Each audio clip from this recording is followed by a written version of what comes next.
Big news in the association as Damian Lillard is heading to Milwaukee.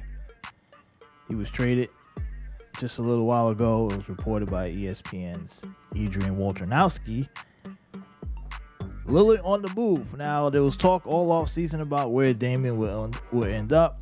He wanted to go to Miami. Miami couldn't work out a deal. They didn't want to part ways with some of their pieces, like a Tyler Hero, who only played a handful of games last year. Pat Riley thought Hero was so important that he wanted to get Lillard without giving up Hero. Now, mind you, Miami had already lost a few pieces in the offseason in free agency. A couple guys signed deals with other teams. So, Hero was important for Riley. But you want Damian Lillard. You could have gotten Damian Lillard to pair them up with Jimmy Butler and Bam Adebayo. But instead, you thought Hero was more important. But now Milwaukee comes in and gets Damian Lillard. And we're going to get to the details of this trade because it was a 3-team deal that also involved the Phoenix Suns.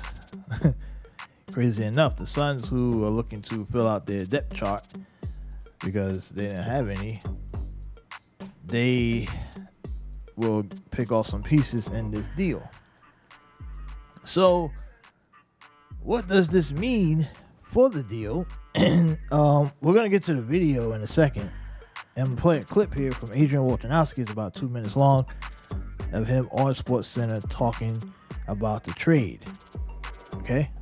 Let's get right to it. Blockbuster deal that lands the Milwaukee Bucks and Giannis Antetokounmpo, All-NBA guard Damian Lillard. It's a 3-team trade that brings Lillard to the Bucks. Portland got a tremendous haul back, including Deandre Ayton from the Phoenix Suns, Jrue Holiday from the Bucks, an unprotected 2019 or 2029 Milwaukee first-round pick, and a couple of unprotected pick swaps. Jusuf Nurkic, Grayson Allen, Nassir Little, Keon Johnson, they go to a Suns team that was ready to move on from Ayton. They certainly saved some money with Nurkic, but a very good veteran center. But I think for Portland now, they're going to look to move on Jrue Holiday. He could be a free agent next year. They are rebuilding with really a terrific group of young guards. And now this deal and the return for the Blazers, you can't really fully constitute it until you see now what they can get for Jrue Holiday, who's certainly a championship level point guard, multi-time All-Star. And now for the Milwaukee Bucks, though, this is an organization that made the Jrue Holiday trade a few years ago to pair with Giannis Antetokounmpo, won a title. And now they may have very well have extended their window with Giannis by bringing in Damian Lillard, a player that Giannis was determined to play with. And this was, I think, the relationships with Joe Cronin, the Portland GM, John Horst in Milwaukee. Milwaukee stayed in this, trying to find a deal and trying to find the assets that would allow them to land Lillard, and they do it. And so now, certainly Milwaukee makes itself a favorite in the East, bringing in Lillard, who has 4 years left on his deal. Obviously asked for the trade back in early July. He wanted the Miami Heat. I'm told that Portland and Miami never seriously engaged and got any real traction in talks. Portland did not love what Miami had to offer them, and now they land in Deandre Ayton, a young center who fits the timeline with this very athletic Portland group they're putting together. And remember now, Damian Lillard, as he goes back to the Bucks, he'll be reunited with his former head coach in Portland, Terry Stotts, who is now an assistant coach on new coach Adrian Griffin's staff in Milwaukee. So there you have it. The trade is done. The Damian Lillard sweepstakes is over. And pretty interesting that Wolf said that Miami and Portland really never was serious. I don't know. I thought that Miami was pretty serious. They just didn't want to give up certain pieces. And but the trade is there. You see the pieces that are going back. Phoenix getting some depth from their roster with Nassir Little, Keon Johnson, Grayson Allen, Jusuf Nurkic, and DeAndre Ayton, the other piece in this deal, that all-star caliber center, big man, former number 1 overall pick, being shipped off to Portland. So that's the big prize for Portland, as Portland is quietly trying to build up this roster. And he said they're going to get rid of Jrue Holiday, as Portland has guards that they like. And they also get a first round. Excuse me. They also get a first round pick, unprotected first round picks in 29, 28, and 30. 28 and 30 are first round swaps with Milwaukee. 29 is unprotected. So Portland's rebuilding the roster. Was this the best package for Damian Lillard, right? When you consider, I guess so, right? Because Miami didn't really want to give up much. DeAndre Ayton is the prize here with Portland. And now, and the thing about with the Phoenix Suns, I almost not shocked at this, because we knew the Suns was not going to keep all those guys. They just couldn't, from a financial standpoint, and they needed to build depth, so that we knew they was going to trade. But I am kind of shocked that Phoenix pretty much just unloaded DeAndre Ayton for some decent pieces. I mean, Nurkic could be good, right? But could they have gotten better, more depth for DeAndre Ayton? I don't know. We knew that he would be limited next season because he wouldn't have had the same numbers. So his value was at his highest peak. But now he's going to go to Portland. He's going to probably average easily 20 and 10 next season as the star player in Portland. And we'll see. Is Portland still a playoff team, or will they be a playoff team? I think that Portland is actually good enough now to compete for a playoff spot in the West with DeAndre Ayton. Because DeAndre Ayton was pretty good last year, right? He was. Now, that all depends on what they get for Jrue Holiday. Maybe they get rid of Holiday. I know they said they're gonna get rid of him. It depends on what they get in return for him. But I think this is probably the best case scenario, considering that we are already weeks out from preseason, or this is towards almost the beginning of the new season. This is not like in the off season. So I think for the timing, Portland got the best they can get. They really did. Milwaukee. Now let's talk about what this does for the Milwaukee Bucks, in my opinion. We heard what Woj said. He really didn't talk about what they think. There's going to be a lot of analysis across the NBA, especially tomorrow, later on today, about how this trade will put Milwaukee over the top. A lot of people are going to say this is almost a guarantee that Milwaukee's going to win the title. They're going to go all the way. I'm here to tell you right now that I'm going to take a different approach here. I don't believe that this trade puts Milwaukee over the top in the East. I think losing key pieces, Jrue Holiday was a very important piece to Milwaukee. Grayson Allen, a very important piece. These pieces are so important that if Chris Middleton struggles again or gets hurt, they don't have any depth.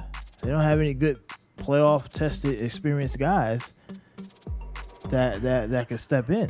I think does Milwaukee, are they better? Not in my opinion. I don't think they got better. I don't think they're better than Boston.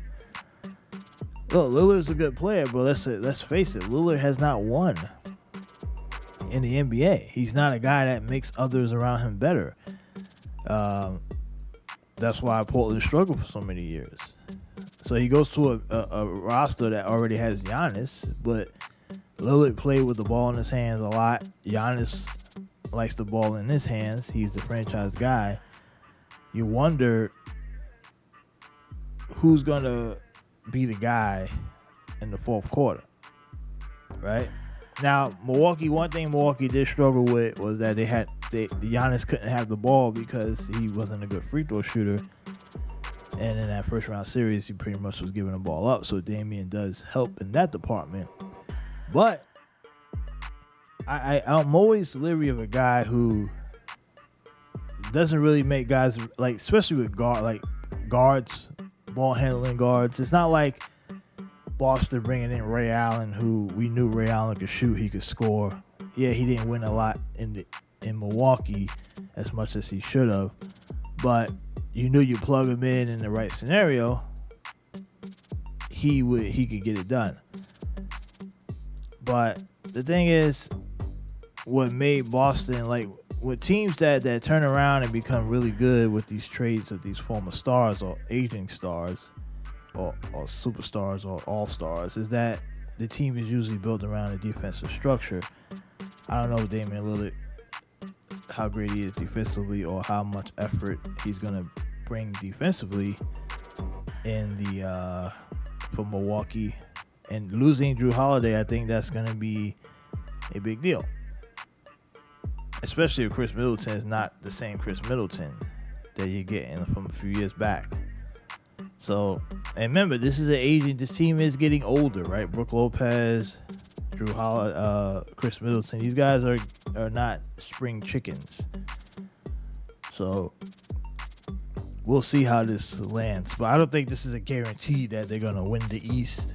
I don't think they're better than Boston at all. I don't think this move puts them ahead of Boston. And plus, a lot of teams in the East have young guards, quick guards.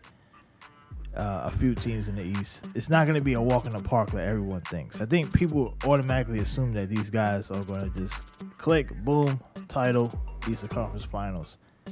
Maybe they have a ticket to the Eastern Conference Finals, but we see how fragile Milwaukee is. One injury, it could all fall apart. So we'll see what happens. We will see what happens. Now, for Phoenix, they added some depth. Does this help Phoenix beat Denver? Are they better than Denver? Are they better than the Lakers? Are they better than Golden State, other teams? I think this helps them out. I don't know much about Keon Johnson. I know Jusuf Nurkic is pretty solid. Grayson Allen is a solid role player, played decent for Milwaukee at times. So they do get some depth at guard and a big. So we'll see how that pans out. I mean, these guys are only going to be asked to play 15, maybe 20 minutes a night, especially if those others are healthy. And Portland, I mean, this seems balanced so far, right? It seems like a balanced deal. It does. I think Milwaukee gave up too much, in my opinion.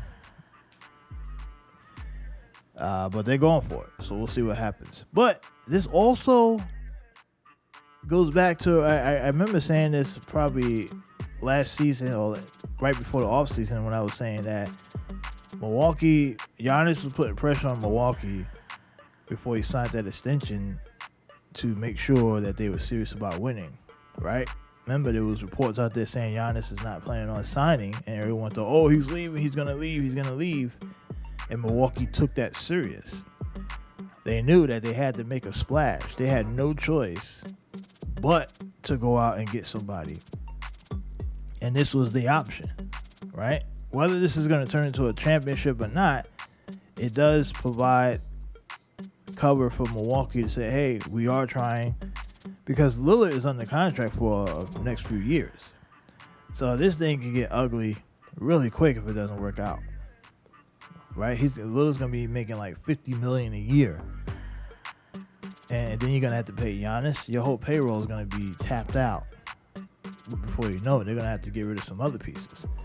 So this is really a one-year scenario, in my opinion. If they don't win a title, anything short of a championship, this thing can go back financially. So just look out for that. That's just something to keep an eye on if things don't work out. All right, guys, so that's the trade. Lillard to the Bucks. Let us know what you think about it. Sports page run by sports fans. Peace.